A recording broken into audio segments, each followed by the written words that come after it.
Hello and welcome to the Football for Kids podcast with me, Darren Rees. This is the podcast where you will hear stories, facts and lots of other things from the world of football. On this episode, we're going to be talking about the FA Cup. It's one of the best football tournaments in the whole world.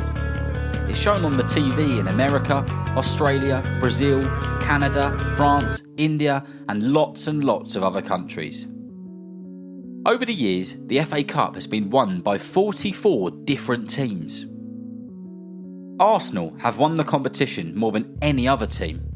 They've been in 21 FA Cup finals and they've won it 14 times. Manchester United have been in 20 finals and they've won it 12 times. And Chelsea, they've been in 16 finals and they've won it 8 times.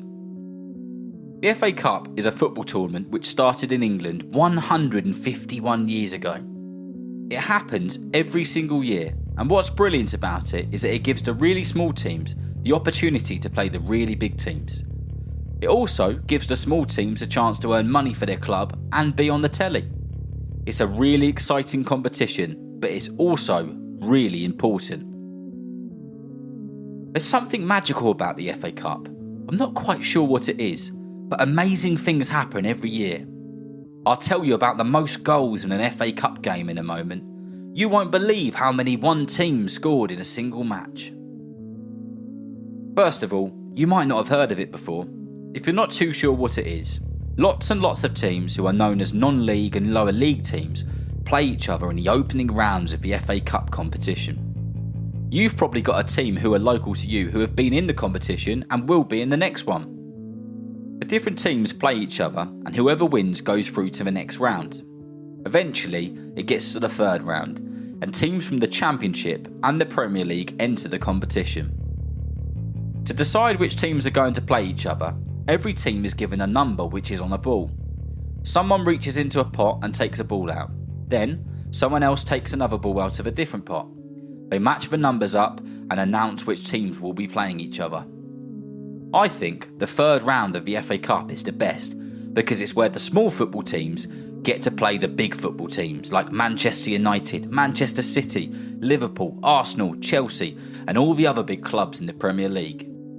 Sometimes the very small football teams beat the big teams. In 2003, Shrewsbury Town, who were at the bottom of the third league, played Everton, who were in the top half of the Premier League.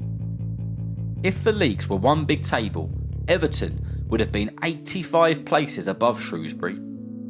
You might have heard of a player called Wayne Rooney. Rooney was amazing. He was playing for Everton in that game. Shrewsbury won the game 2-1 and they knocked Everton out of the FA Cup.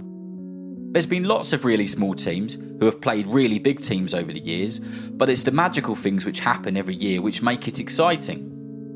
Now, I said about the most goals scored in an FA Cup game. Have a guess what number that might be.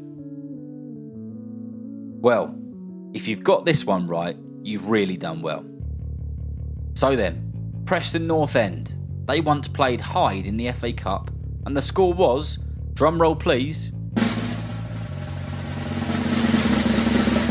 26-0 to Preston. 26-0! The biggest win for an away team was Nottingham Forest beating Clapton, and they won 14-0. Penalty shootouts happen a lot in the FA Cup, and the longest ever penalty shootout in the competition was between Tunbridge Wells and Littlehampton. Each team ended up taking 20 penalties each. The result was 16-15 to Tunbridge Wells. That is a long old penalty shootout. The fastest goal ever scored in the FA Cup was by a player called Gareth Morris, and it took him 4 seconds to score. 1, 2, 3, 4. That's pretty quick. And lastly, the fastest ever hat-trick in the FA Cup was by a player called Andy Locke. It took him 2 minutes and 20 seconds to score the 3 goals. That's pretty quick too. The youngest player to play in the FA Cup was a young lad called Sandy Orford. He was just 15 years old. How amazing is that? Anyway, back to how it works. Different teams keep playing each other and the winners go through to the next stage of the competition. This keeps happening until there's only 2 teams left and you get your final. The final is held at Wembley Stadium. The final of the FA Cup is always sold out. In fact, it's believed that many years ago, all the way back in 1923, the FA Cup final at Wembley had 300,000 people there. That's a lot of people. For many years now, many football fans have travelled around the country and around the world to watch the matches in the FA Cup. The King of England, the Queen of England and the Princes of England have all been at Wembley Stadium for the FA Cup finals. The FA Cup trophy is presented to the winners by somebody in the royal box. The King, Queen and Princes of England have all presented the trophy to the winners of a competition. The winners of the FA Cup get to keep it for a few months in their trophy cabinet. They have to give it back though, ready for their next winners. Unless, of course, they win it again. A bit like Arsenal did. They won the FA Cup 2 years in a row, 2 different times.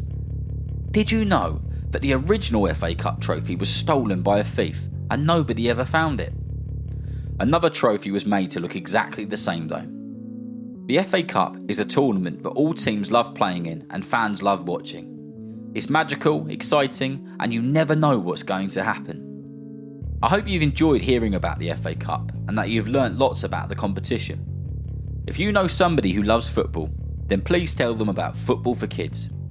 Whether you're playing football soon, watching it pitchside, or on the telly, I hope you enjoy the game.